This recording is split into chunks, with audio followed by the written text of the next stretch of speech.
राधे राधे दोस्तों। माघ मास कथा अध्याय 23।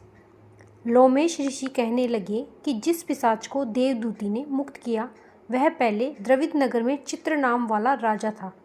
वह बड़ा शूरवीर, सत्यपरायण तथा पुरोहितों को आगे करके यज्ञ आदि करता था। दक्षिण दिशा में उसका राज्य था और उसके कोष धन से भरे हुए थे। उसके पास बहुत से हाथी, घोड़े और रथ थे। वह अत्यंत शोभा को प्राप्त था, बहुत सी स्त्रियों के साथ क्रीड़ा करता था और अनेक यज्ञ उसने किए थे। वह नित्य अतिथियों की पूजा करता था और शस्त्र विद्या में निपुण था। ब्रह्मा, विष्णु, महेश तथा सूर्य की पूजा सदैव किया करता था। वह जंगल में भी स्त्रियों से घिरा हुआ कड़ा किया करता था। एक बार वह पाखंड के मंदिर में गया। वह वेदहीन भस्म लगाए महात्मा बने हुए पाखंड से उस राजा की बातचीत हुई। पाखंड हो ना कहा कि हे राजन, शैव धर्म की महिमा सुनो। इस धर्म के प्रभाव से मनुष्य पाप को काटकर मुक्त हो जाता है। सब वर्णों में शैव मत ही मुक्ति देने वाला है। शिव की आज्ञा के बिना दान, यज्ञ और तपों से कुछ नहीं बनता। शिव का सेवक होकर भस्म धारण करने, जटा रखने से ही मनुष्य मुक्त हो सकता है। जटा धारण करने तथा भस्म लेपन से ही मनुष्य शिव के समान हो जाता है। इसके बराबर कोई पुण्य नहीं है। जटा भस्म धारण किए हुए सभी योगी शिव के सदृश होते हैं। अंध, जड़, नपुंसक तथा सब जटा से ही पहचाने जाते हैं। शूद्र वर्ण के शैव भी पूजनीय है। विश्वामित्र क्षत्रिय होकर तब से ब्राह्मण हो गए। वाल्मीकि चोर होकर उत्तम ब्राह्मण हो गए। अतः शिव पूजन में किसी बात का विचार नहीं है। तब से ही ब्रह्म प्राप्त होता है, जन्म से नहीं। इस कारण शिव का दर्शन उत्तम है।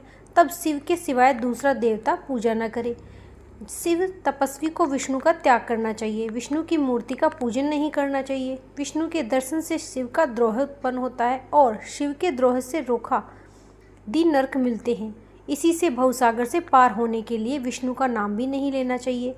शिव भक्त निसंक होकर जो शिव से प्रेम करता है वह कैलाश में वास करता है, इसमें कोई संदेह नहीं।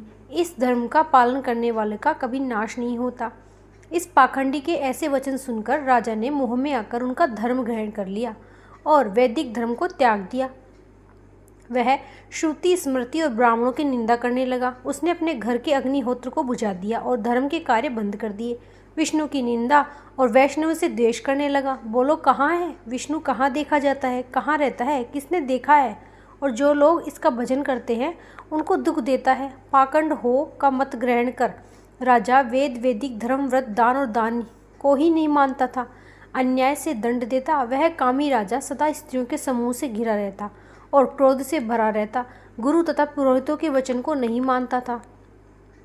पाखंड पर विश्वास करता हुआ उनके गांव में हाथी, घोड़े, स्वर्ण आदि देता थे। उनके यह सब कार्य करता, भस्म धारण करता और मस्तक पर जटा रखता था। जो कोई विष्णु का नाम लेता उसको मृत्यु का दंड दिया जाता। यह डिंडोरा उसने पिटवा दिया था कि उसको भय से ब्राह्मणों तथा वैष्णव से उस देश को छोड़ दिया था और दूसरे देशों में चले गए। सारे देशवासी केवल नदी के जल से जीते थे। जीविका से दुखी होकर वृक्ष आदि नहीं लगाते थे, न ही खेती बाड़ी करते थे। अन्न के भाव से गला सड़ा। अन्न भी खा लेते। आचार, विचार, अग्नि, क्रिया सब छोड़कर काल रूप की तरह वह राजा शासन करता था। कुछ काल पश्चात उस राजा की मृत्यु हो गई और वैदिक रीति से उसकी क्रिया भी नहीं की गई। यह यमदूतों से अनेक प्रकार के दुख उठाता रहा। कहीं लोहे की कीलों पर से चलना पड़ा, कहीं जलते अंगारों पर चलना पड़ा जहाँ सूर्य की अति तीव्रता और न कोई छाया का वृक्ष था। कहीं लोहे के डंडों से पीटा गया, कहीं बड़े बड़े दांतों वाले भेड़ियों और कुत्तों से काटा गया। इस प्रकार दूसरे पापियों का हाहाकार सुनता हुआ वह राजा यमलोक में पहुंचा। माघ मास कथा अध्याय 23 समाप्त। राधे राधे।